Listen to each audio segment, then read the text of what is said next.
On va passer maintenant en République démocratique du Congo. Le parti politique de l'opposition, l'Union pour la démocratie et le progrès social, affirme qu'il est prêt à aller aux élections le 23 décembre avec ou sans la machine à voter. L'option a été levée par l'UDPS pour ne pas permettre le report des élections, affirme le secrétaire général adjoint chargé de la communication et mobilisation, Augustin Kabouya. Cependant, ce rétropédalage ne balaye pas les reproches formulés au sujet de la machine à voter. Poursuit donc M. Kabouya. Nous sommes devant une réalité. Nous avons pris notre responsabilité pour qu'on nous amène aux élections avec ou sans machine à voter. Parce que cette position de l'UDPS au sein de l'opposition qui depuis un moment martelait pas d'élection avec la machine, qu'on appelait même machine à frauder. Qu'est-ce qui aurait pu s'être passé entre-temps pour que le parti d'Étienne Tshisekedi fasse volte-face? Alors, ce volte-face vient jeter un peu de confusion en ce sens que l'UDPS est un des grands partis de l'opposition congolaise.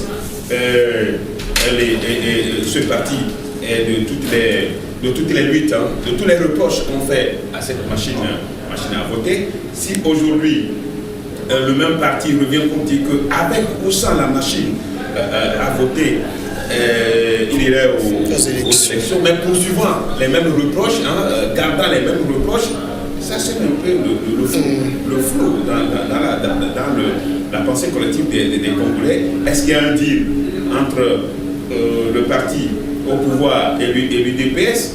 Personne ne saurait le dire. Mais avec cette sortie unilatérale, parce qu'ils sont dans un front de l'opposition. Dans un front. Et le fait que l'UDPS sorte de ce front pour aller faire unilatéralement ce genre de déclaration pour dire avec ou sans la machine à voter, il est aux élections, ça vient jeter un peu de foi dans l'organisation, dans la conception de cet ensemble, de ce collectif de l'opposition. Et il va falloir qu'on attende pour voir ce qui va se passer. Nous n'avons que 2 mois, moins de 2 mois aujourd'hui pour aller aux élections. Pour le moment, tout ce que nous pouvons dire, c'est d'attendre pour voir ce qui va se passer. Mais je présume quand même que l'UDP sera en train de faire un jeu qui personne ne sait son issue. Dominique, est-ce que ce n'est pas un peu de la trahison de la part de l'UDPS? Quelle trahison? Moi, je crois que l'UDPS est raisonnable. Parce qu'ils réclament que cette machine n'a pas confiance. Mais au même moment, il réclame. Il dit, mais à défaut, puisque le gouvernement maintient sa position. À défaut pour aller plus loin. C'est-à-dire que c'est parce que justement, c'est qu'ils ne maîtrisent pas cette machine-là qu'ils émettent des doutes.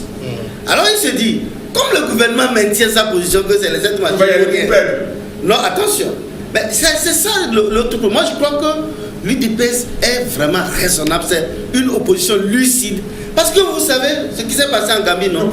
Quand Adama Barrow se positionne, tout le monde criait sur lui. Mais tu vas aller faire quoi? Yaya Jammeh a tout fraudé. Tout est fait pour qu'il gagne. Tu vas aller foutre quoi là-bas?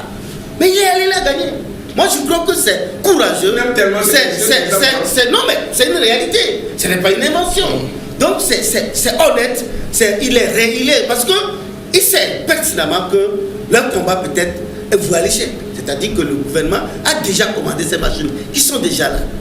Donc, qu'il le veuille ou pas, c'est avec cette machine-là qu'il... Oui, mais l'UDPS savait tout cela depuis le départ, avant qu'elle martelait pas d'élection, la machine a fraudé. Et puis subitement, sans peut-être même avoir avisé le front, le parti change d'avis. Peut-être le fait qu'il n'a pas peut-être avisé. Mais l'autre côté, c'est que nous nous approchons exodablement vers la date victoire, notamment le 23 décembre. Est-ce qu'il y a un problème si on reporte? Est-ce qu'il y a un problème? Qui va reporter? Et puis il n'a pas dit que lui, il est dans la dynamique de cette... Il a dit non. Il a dit au cas où, si c'est fort, obligatoirement... Il dit avec ou sans.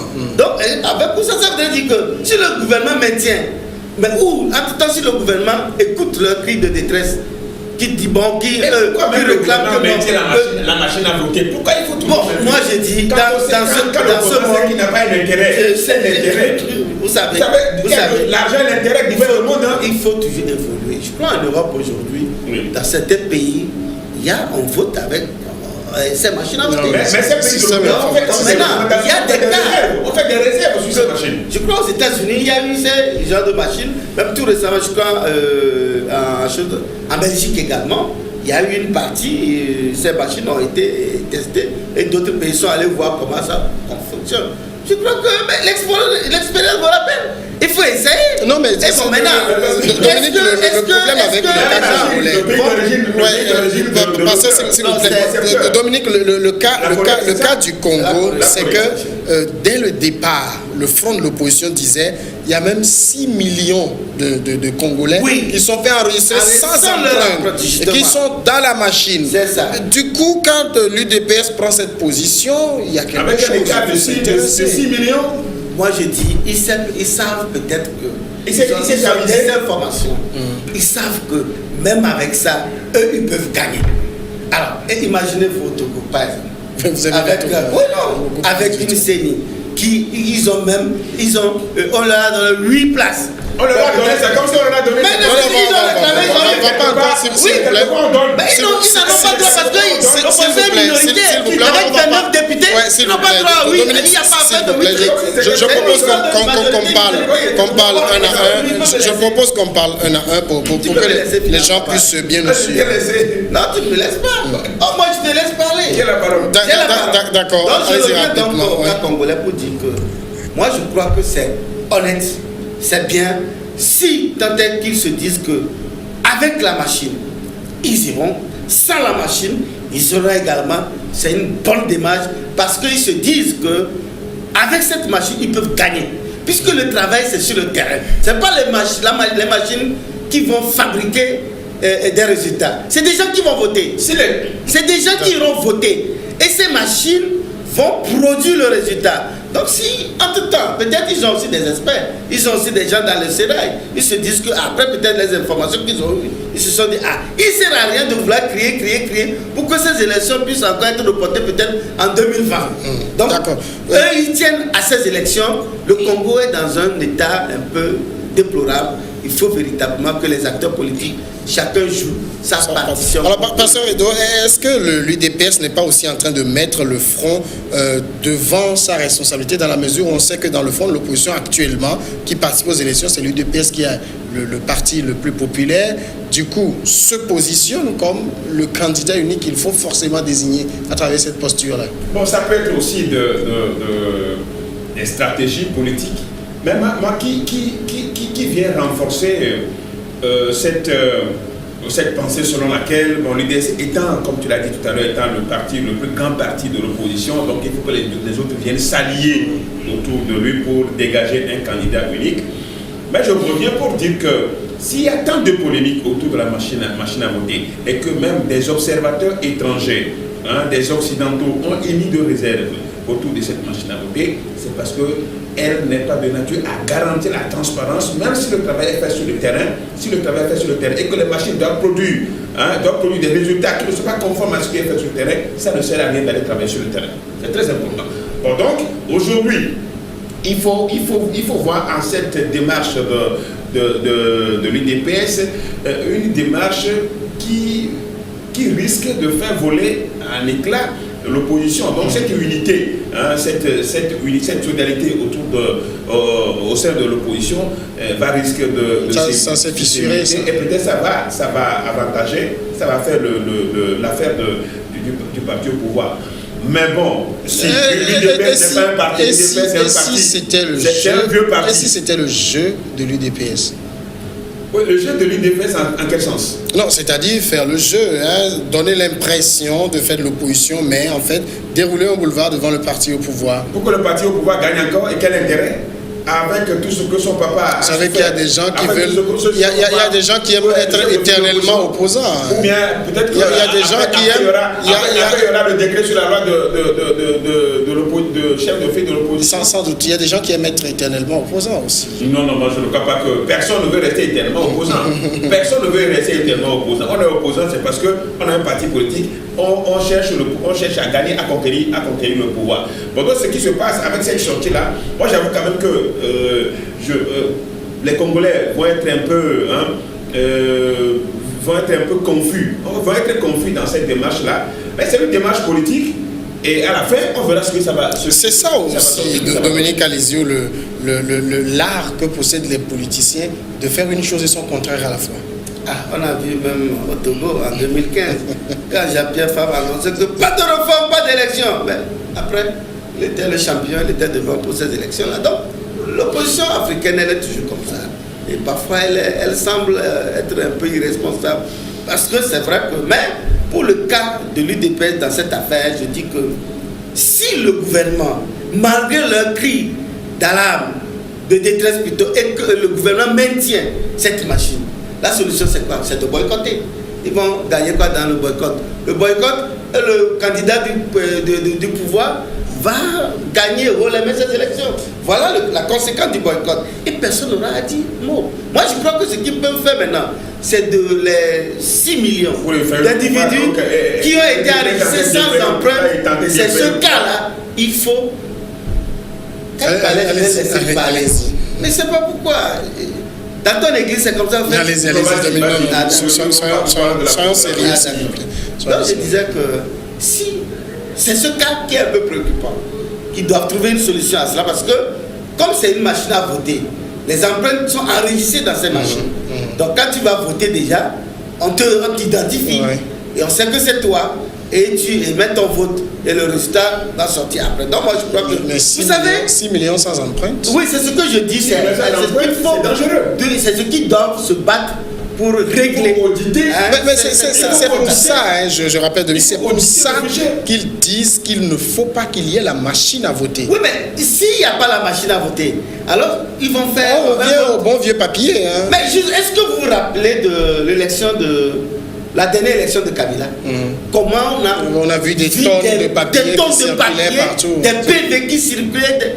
C'était quoi? C'est vrai qu'au Congo, il y a 45 millions d'électeurs. Est-ce que son résultat... C'est une responsabilité du pouvoir. C'est une responsabilité du pouvoir. S'il vous plaît, s'il vous plaît, passez. On va laisser Dominique terminer son développement. Finalement. Dominique, allez-y. Donc je disais que voilà un cas, une réalité que nous avons vu nous tous sur les médias. Comment ces bulletins, ces paperasses, ces PV traîner dans des salles où la pluie même à l'air libre, où la pluie même a... Donc finalement, une machine, moi personnellement je dis, c'est une machine, ce n'est pas une mauvaise chose, mais c'est le cas des 6 millions de personnes ou d'électeurs enregistrés sans empreinte, c'est ce cas qui est préoccupant. Et que je crois qu'ils doivent se battre à cet effet. Maintenant, s'agissant de l'opposition dans son ensemble, aujourd'hui, les deux poids lourds ont été écartés, notamment Bemba et Katumbi. Donc il reste, lui et Vital Kamerhe. Mais on sait que bon, l'UDPS est très, très en avance sur Vital Kamerhe. Bon, pour le moment, Vital Kamerhe ne s'est pas encore prononcé à cet effet. Bon, il espère, ils ont tenu une réunion en Afrique du Sud, je crois, la dernière fois. Donc, mais jusque-là, les deux poids n'ont pas encore donné leur onction à sa candidature. Bon, est-ce que vont-ils lui demander de boycotter? Et là, ils font le jeu de qui? Ils font le jeu du pouvoir. Puisque s'ils boycottent, les élections auront lieu. Et le candidat du pouvoir va gagner, il n'y a rien à faire. Donc moi je crois qu'il vaut mieux, parce que dans la CENI, ils ont leurs représentants. Ils ont leurs représentants dans la CENI. Quand bien même ils ne sont pas, ce n'est pas 8-8 là-bas, bon, mais ils ont leurs représentants quand même. C'est déjà une bonne chose. Ça veut dire qu'ils suivent, ils voient comment marchent ces machines. Peut-être justement que c'est ces techniciens qu'ils ont envoyés à la CENI qui ont vu la fiabilité des machines et qui ont rassuré l'UDPS ou bien son candidat, Félix, d'accepter d'aller avec ou sans ces machines. Pasteur, donc il faut tenir compte de tous ces paramètres. Même question. Par hasard. D'accord. Oui. Même question pour vous. Dans l'opposition en Afrique, on peut faire une chose et son contraire à la fois. Bon, faire une chose et son contraire. Il peut arriver que ce qu'on dit aujourd'hui, ça puisse évoluer. Évoluer en ce sens qu'il y a des éléments, des facteurs qui viennent dissiper le doute, si tel est le cas. Bon, on semblerait dire que l'opposition fait une chose et son contraire. Mais dans ce cas, quels sont les éléments matériels qui prouvent aujourd'hui que la machine à voter est devenue finalement fiable et qu'il faut aller aux élections, puisque entre-temps, on était en train de contester cette machine. On réussira à vous dire que la machine n'est pas fiable mais consensuelle. Non, c'est vrai quand même. Ben, tu reviens sur le cas de 2015 où il y avait le fichier électoral consensuel. Bon, ça, les acteurs politiques sont mis d'accord, peu importe. Bon, maintenant, ce que nous sommes en train de voir, avec cette sortie-là, comment est-ce que l'UDPS peut prouver aux Congolais que c'est ensemble, mais ils ont donné la population, ils ont manifesté. Que dire aujourd'hui à ces populations? Dire, okay, nous retournons, nous revenons sur notre décision, nous allons à ces élections avec ou sans la machine. Et que surtout que le problème des 6 millions de personnes n'est pas résolu. N'est pas résolu. Alors à quoi c'est à tout ça là? Comme si on était en train de jouer avec le destin de tout un peuple. C'est ça le problème. Le secrétaire à la communication dit on ne peut pas organiser la fraude seulement avec la machine, même avec les bulletins on organise la fraude. Il savait tout ça, mais il persistait à dire pas de machine à voter. Les élections présidentielles, ce n'est pas les élections présidentielles, il n'y avait pas de machine à voter. C'était les papiers, comme Dominique le disait tout à l'heure, et je relevais l'irresponsabilité de ceux qui ont organisé les élections. Quand vous organisez les élections, que les papiers traînent. Bon, n'oublions pas qu'au Congo, c'est des élections générales. Ils sont 45 millions. Oui. S'il y en a 30 qui vont voter, et qu'on fasse les communales, on fasse les législatives, on fait la présidentielle, on a je ne sais combien de bulletins sur la main. On peut être 60 millions. Quand on veut organiser, l'État veut organiser quelque chose, il faut être responsable. Il faut l'assumer. Il faut l'organiser de manière à ce que les doutes soient dissipés. Mais parce que l'image qu'on vous a montrée là, mais ce n'est pas une bonne image quand les élections, avec des papiers, des trucs de filles de dépouillement qui circulent, qui volent à l'air, même qui ont été même emportés par la pluie. C'est irresponsable. C'est parce que... Donc il faut résorber ça. Ils l'ont fait à dessein. Moi, ils l'ont fait à dessein. Ils l'ont fait. Mais malheureusement, avec les papiers, ils ont plusieurs fois Kabila, deux fois déjà gagné. D'accord. Qui a dit qu'il a gagné? Il a gagné. Il a frauté. Moi, je parle sur la base des résultats qui ont été donnés. Je ne peux pas le dire. Moi, je ne peux pas le dire. Moi, je ne peux pas le dire. Je parle sur la base des résultats. Un autre moyen, c'est la machine à voter. D'accord. La pause tout de suite et après le Togo.